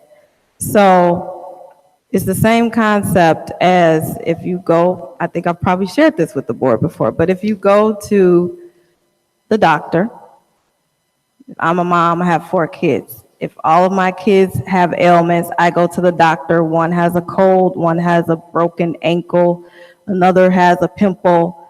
I'm not going to ask for the doctor to give them all cold medicine. That would be equal, right? Right. I'm going to ask the doctor to give them what they each need. So, will Brianna go without the cold medicine because she has a pimple? Absolutely, she doesn't need it. That's what equity is. So when we provide equity, not every child is going to get an intervention because not every child needs that intervention. So I say to you, if you have people asking that, that's how you explain it. We can set up a system where we're saying everybody should get exactly the same thing, but what we're finding out is we are not a factory. We can't put in the same thing and expect the same results from kids who are different and are experiencing different situations. So that's really what equity is. It's going to be situations where your child may not get something because your child does not need it because they're being successful in whatever that area is. So that's basically what equity is. And I think we need to trust in our interventionists and our administrators to know what our students need and to make sure that they get it. So, thank you, Laura. District Affairs, Dr. Clark. Good evening, everyone. There were 16 FOIAs for the month of September. September 001, I hereby request any disbursements of district funds made for any purpose to Michael Teray, board member, during the period from January 1, 2013 to present. Brianna Lithendahl, Weary, field September 13, 2018, 1 hour to complete. September 002, I request a copy of any electronic communication sent or received between 1/1/2018 and the present, as well as any attachments to those communications to or from the email accounts listed below, which include the keywords busing, ride time, or bus rides. The email accounts are Gasparo, Albrecht, Galbraith, Roop, Michael Teray, and Ken Sarma. Bill Seifert, field September 17, 2018, 4 hours, 45 minutes to complete. September 003, I request documents sufficient to determine the maximum amount of time district children spend on a bus per school day, including any documents used to prove or ensure compliance with state law. I would like information for children who ride the bus to and from elementary schools within the district. This does not include homeless children. This will only include regular daily trips to and from school, not including academic trips or field trips. Katrina Seifert, field September 17, 2018, 25 minutes to complete. September 004, I hereby request 1, documents sufficient to determine the current school capacity in each of the schools currently housing students below the middle school level, including but not limited to the number of usable rooms per building and student enrollment of the same for the past 5 years. And 2, documents sufficient to determine estimates made by the district, its administrators, or elected representatives for numbers of students in the future. Jamie Healy, field September 17, 2018, 48 minutes to complete. September 005, I hereby request any documents, including any job descriptions or district policies, sufficient to determine who posts to the Crete Monee School District 201U social media accounts as of 9/6/2018, including but not limited to Facebook and Twitter. In addition, I hereby request a copy of the page roles page in the settings of the Crete Monee School District 201U Facebook page. William Morgan, field September 17, 2018, 23 minutes to complete. September 006, I hereby request documents sufficient to determine any payments made to PMA Consultants, Healy Bender Architects, or Pepper Construction from 1/1/2018 to present, as well as copies of any contracts or written agreements with the same that were in effect that period. Robert Healy, field September 17, 2018, 45 minutes to complete. September 007, all copies of all CMSD 201U internal maintenance reports prepared on all school buildings in response to the life safety issues and physical facility assessments during the school years of August 2016 through August 2018. James Young, an extension was requested on September 17th. It was filled September 20th, 1 hour, 28 minutes to complete. September 008, a copy of the latest CMSD 201U facility assessment life safety audit report done by the Regional Office of Education. James Young, filled September 20th, 2018, 15 minutes to complete. September 009, a copy of the audio video recording created by CMSD staff during the Committee of the Whole meeting held at the Administration Building on Tuesday, August 14, 2018. James Young, filled September 18, 2018. No documents responsive to this request, 27 minutes. September 010, Any email correspondence sent to or from the Michael Teray at m201u.org account containing the keyword vedette, as well as any email correspondence to or from that account which contains a recipient or sender which contains a suffix of at thevedette.com within the time period 1/1/2018 and 9/18/2018. William Morgan, field September 19, 2018. No documents responsive to this request, 20 minutes to complete. September 011, documents sufficient to ascertain the cost of any future-ready promotional materials, including but not limited to the design of the logo, as well as printing costs for any banners, including but not limited to the large banner visible from the former Crete Monee High School site on Exchange Street. Robin Morgan, field September 25th, 2018, 1.15 minutes to complete. September 012, I request a copy of the resume and any other materials presented by Ken Surmer when he applied for employment with Crete Monee School District 201U, as well as the job description of the position he applied to. Jamie Healy, field September 25th, 2018, 1.15 minutes to complete. September 013, the busing survey, busing study, or other document relating to busing used to generate information that was provided at a 9/10/18 presentation relating to busing needs under the proposed facilities plan. Brianna Lithenthal Weary, field September 21st, 2018, 20 minutes to complete. September 014, any and all design and scope documents provided by Healy Bender Architects to create construction budget figures. Any and all property reviews provided by Healy Bender Architects supporting the life safety and preventative maintenance budget numbers presented in the 619 PDF document describing the plan. Any and all estimate documentation received from Pepper Construction related to the same. Robert Healy, field September 25th, 2018, 35 minutes to complete. September 015, the following data and or excerpts of your database that show how many boys played a sport other than football in the fall of 2012. Of the boys who played a sport other than football in the fall of 2012, how many received free or reduced lunch? How many boys played a sport other than football in the fall of 2017?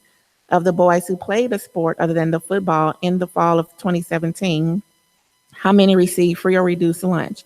How many boys played a sport other than football during the 2012-2013 school year?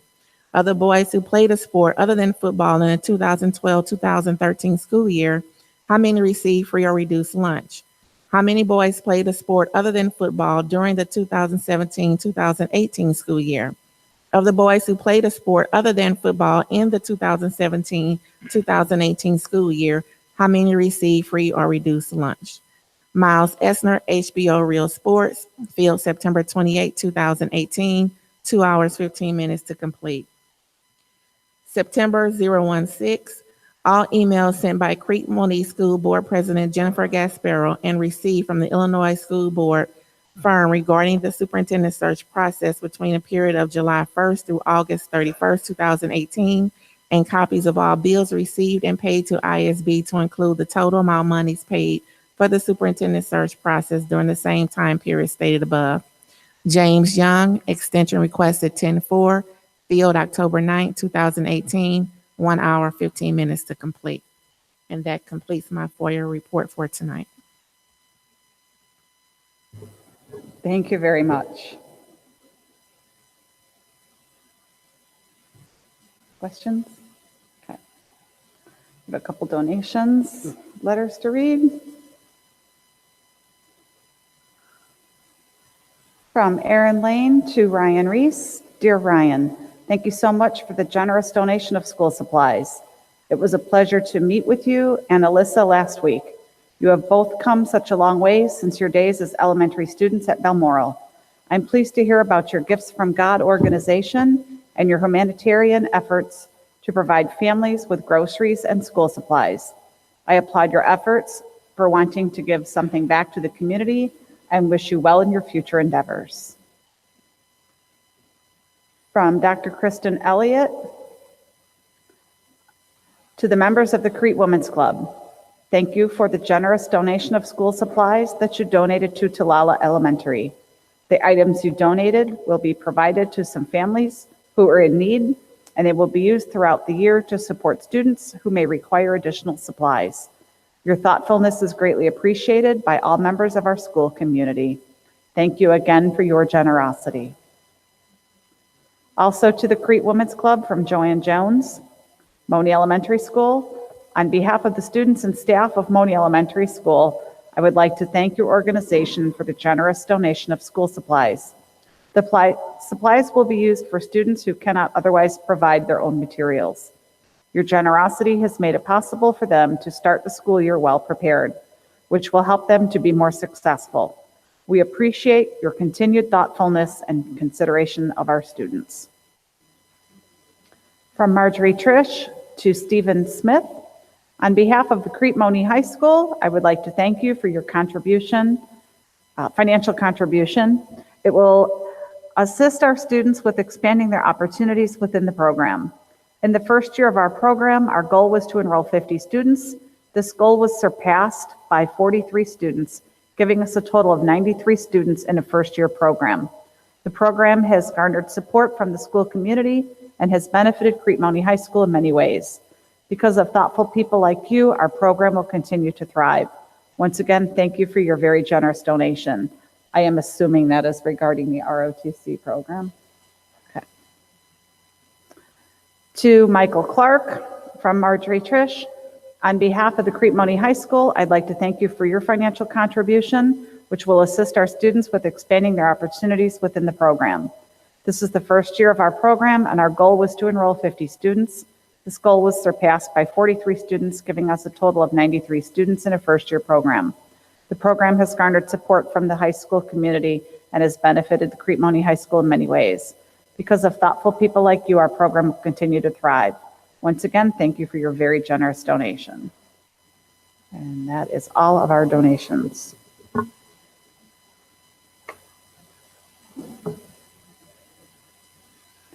Can I get a motion to approve the consent agenda? Moved. I will Second.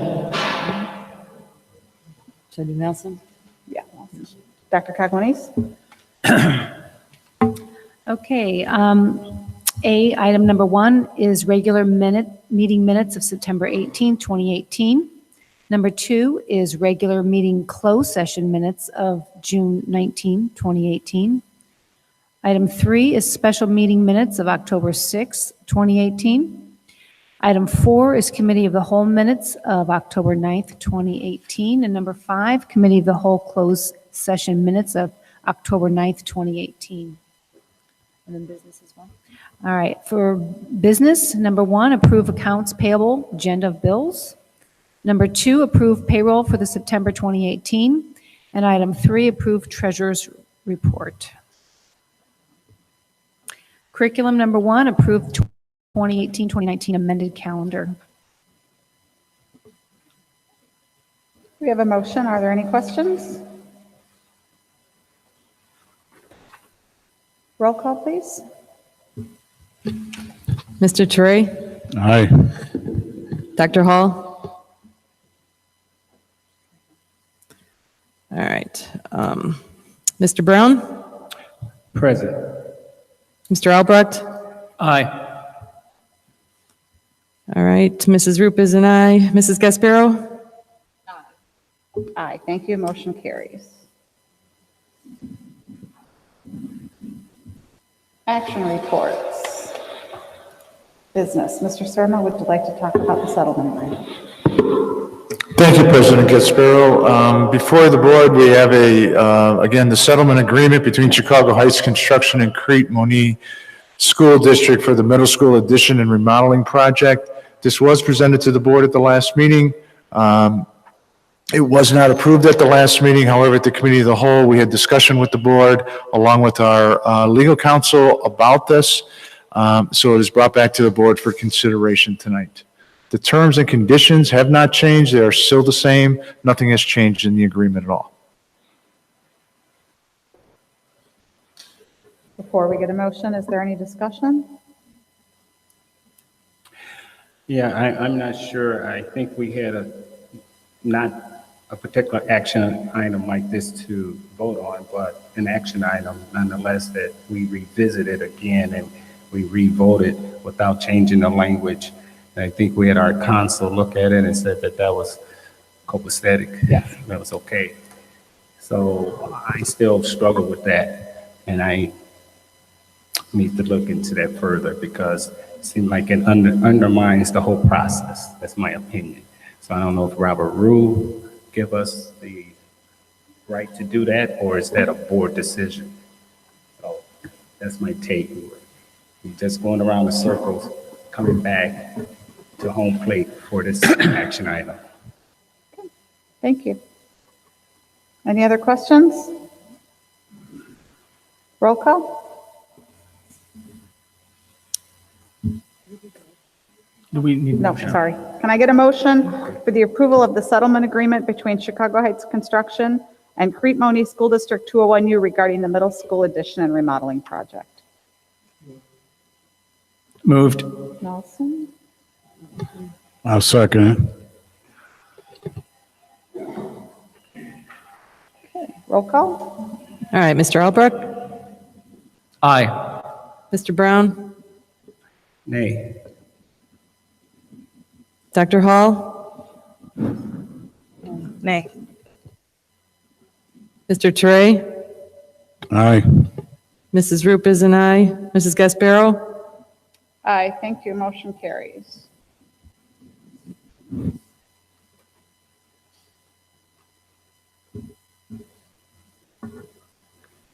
Human Resources. Can I get a motion to approve the reassignment of certified staff, the leave of absence for certified staff, the return from leave of absence for certified staff, the employment of educational support staff, the reassignment of educational support staff, the leave of absence for educational support staff, the return from leave of absence of educational support staff, and the resignation of educational support staff?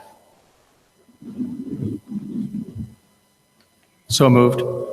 Second. Thank you. Mr. Neal? Thank you. The personnel report reads as follows. For certified staff reassignment, Denise Kranzer. Certified staff leave of absence, Jessica Ellison, Judith Pappas, Teresa Peterlin-Sinello, and a second one for Teresa Peterlin-Sinello. Certified staff return from leave of absence, Nicole Ballum. Educational support staff employment, Susie Anderson, Antoinette Green, Sharice Ingram Buckley, Nicole Martin, Julius Reynolds, Joe Rodenberg, Deborah Rutnicki, and Samantha Zakowitz. Educational support staff leave of absence, Leslie Glass, Deborah Stewart, Jody Vandersee Dyrek, and Barbara Wilson. Educational support staff return from leave of absence, Anthony Dina III, Genevieve Robinson, Pamela Terry, and Barbara Wilson. Educational support staff reassignment, Barbara Wilson. Educational support staff resignation, Jory DeHaan, Yona Lejeune, Christy Rinkin, and Katrina Trejo. And that ends the personnel report. Thank you.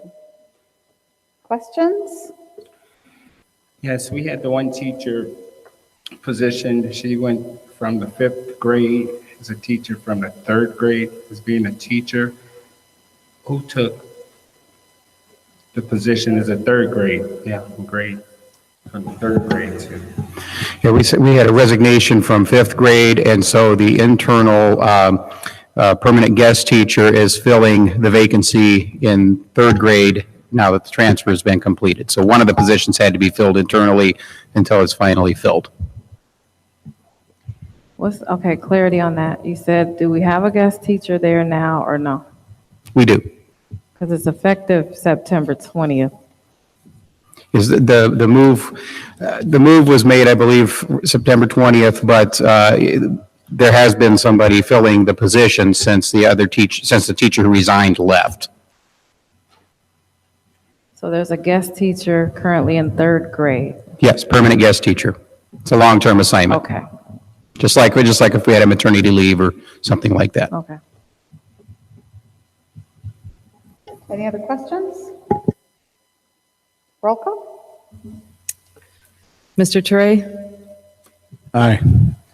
Dr. Hall, Nay. Mr. Brown, Present. Mr. Albrecht, Aye. Mrs. Roop is an aye. Mrs. Gasparo, Aye. Thank you, motion carries. Any old business? New business? I do have several new businesses, so I'm going to be very quick. Did you say new business? I can't hear. No, yes, Thank you. yes. I was approached by one of the students at the high school who apparently has gone to the principal and asked that a student council be formed. And my response was, I thought we already had that, but we have student government, but we don't have a student council. And so the student council's job would be basically a sounding board to administration as well as the board members. So she asked me about helping to spread the word that they will be asking for board members to come and speak with them as they share their thoughts with you all. So be looking for those emails. Also, Color Guard is having, apparently they are doing a dance with the Bulls organization. So they'll be at the United Center, and that's November 12th at 7 p.m. And they are selling tickets to that event. It's a fundraiser, I believe. And if you want more information, you can talk with Renee Stuyvesant, who's over Color Guard. And I believe the tickets are $62.50. November 12th. Yes. Also, I attended an equity conference. I talked briefly about it at the committee of the whole meeting. Dr. Coglanice and I have met, and I've shared some of those things that I got from that, as well as information about how we can actively recruit some of our students that have left us to go to private or parochial schools. There's an initiative to reclaim private students back to public schools. And also, I think a lot of people don't know this, but effective this year, implicit bias training is mandatory for school personnel. And so that information is spreading pretty much through districts. And implicit bias is basically declaring that we all have some type of bias that we use indirectly or directly.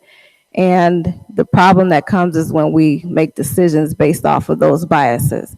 And so there's a lot of people that have been trained to train staff. And so effective this year in Illinois, that training is mandatory for all school personnel. So I wanted to make sure I let you all know that if you didn't know. Also, on the state level, as you all know, I participate in a panel on the state level that looks at the changing of the formula. And we have really good conversations. And I just want to let you all know that based off of our last conversations, there's starting to be a lot more conversations about where we're spending our dollars.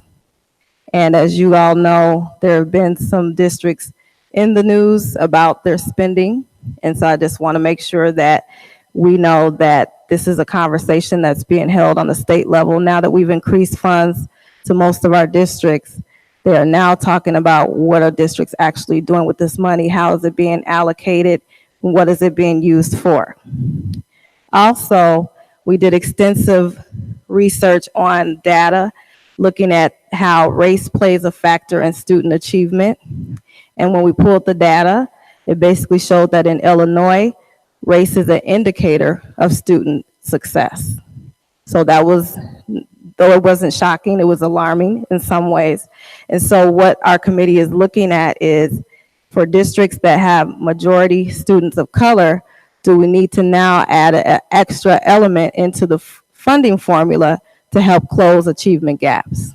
So that would be additional funding for districts that are majority students of color, and you would have to use that money to specifically close those gaps.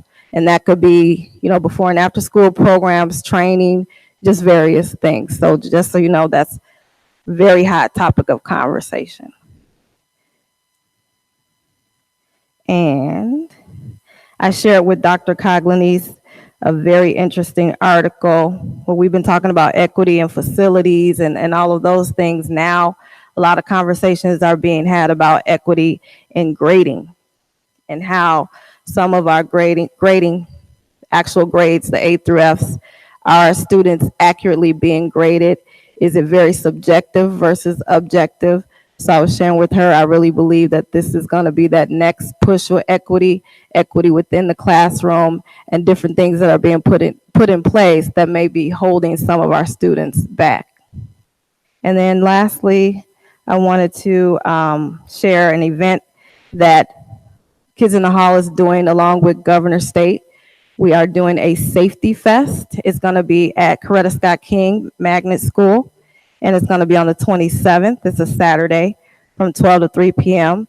We'll have police and fire out there. We're doing a Meet the Heat event where they'll come out and talk to the kids. We also have judges and lawyers that basically want to talk to the kids in a positive manner, so they don't have to see them later in a negative manner. So I want to invite everybody to that. And I just want to address this too. Most of you know I have announced that I'm running for mayor of University Park.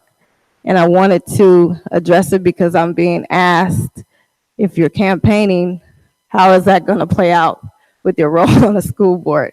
Which I think is a legitimate question. But I just want to let everybody know that I'm going to be as dedicated as always. It's going to be, interesting trying to juggle it all, but I'm going to be all in for the kids just as always. So thank you. And thank you to everyone that called me or sent me a message congratulating. Thank you. Yes, congratulations. Good luck.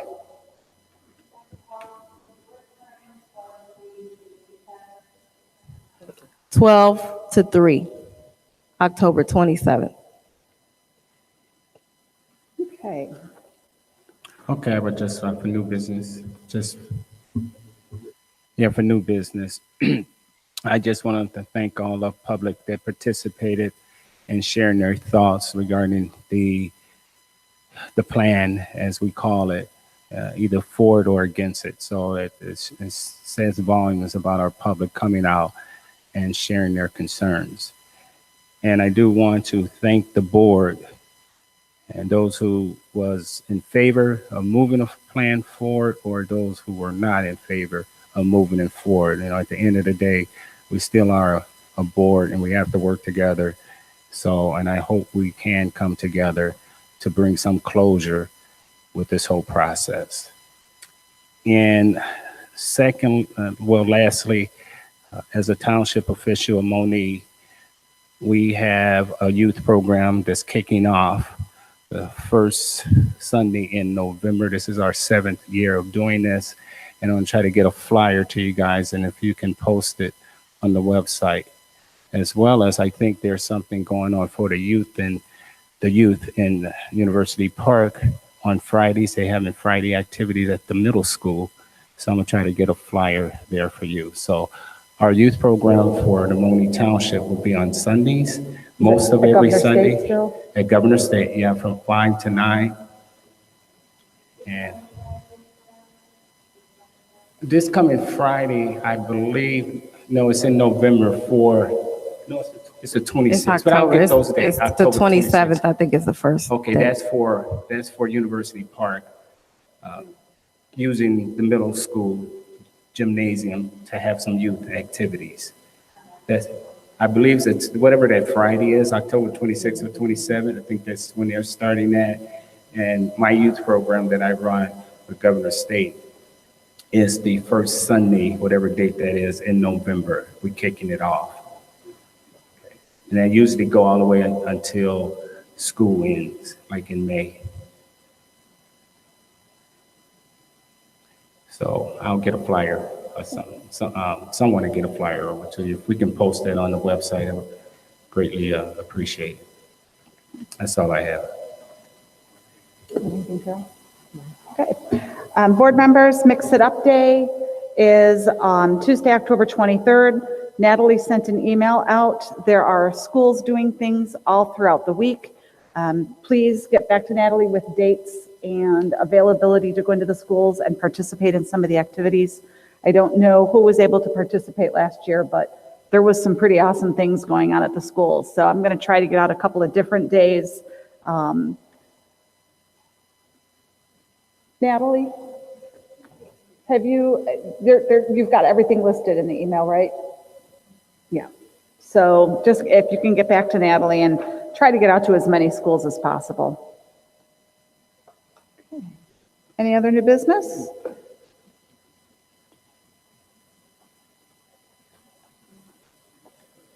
Okay. We do need a closed session. There will be no action taken and nothing done after.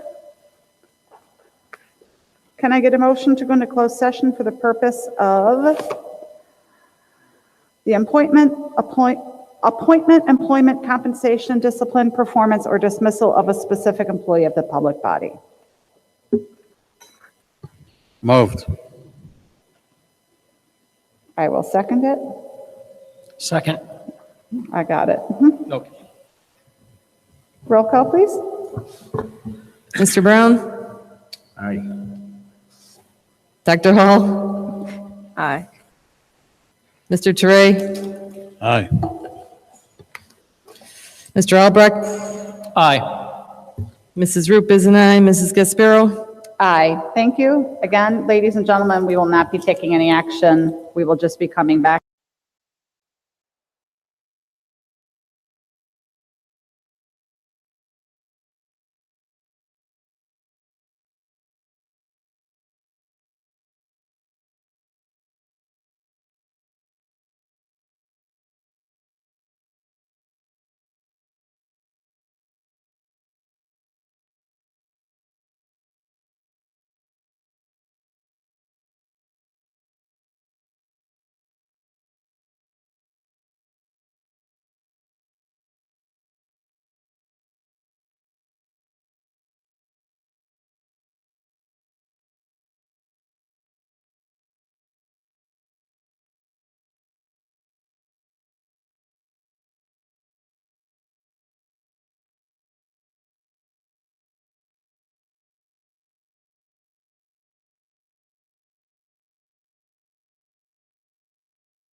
I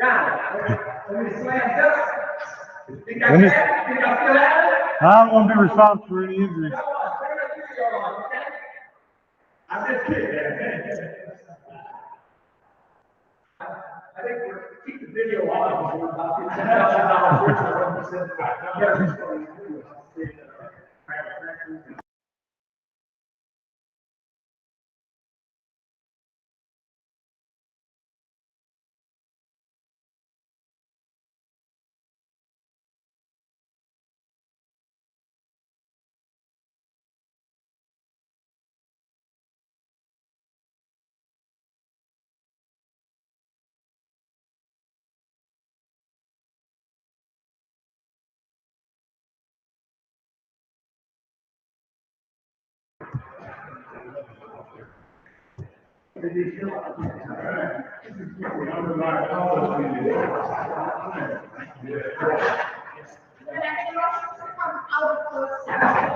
So moved. Second.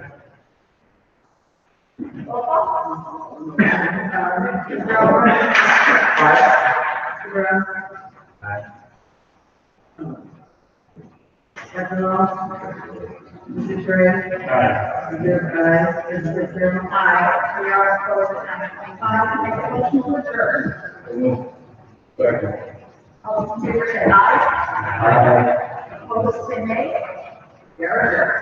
Security.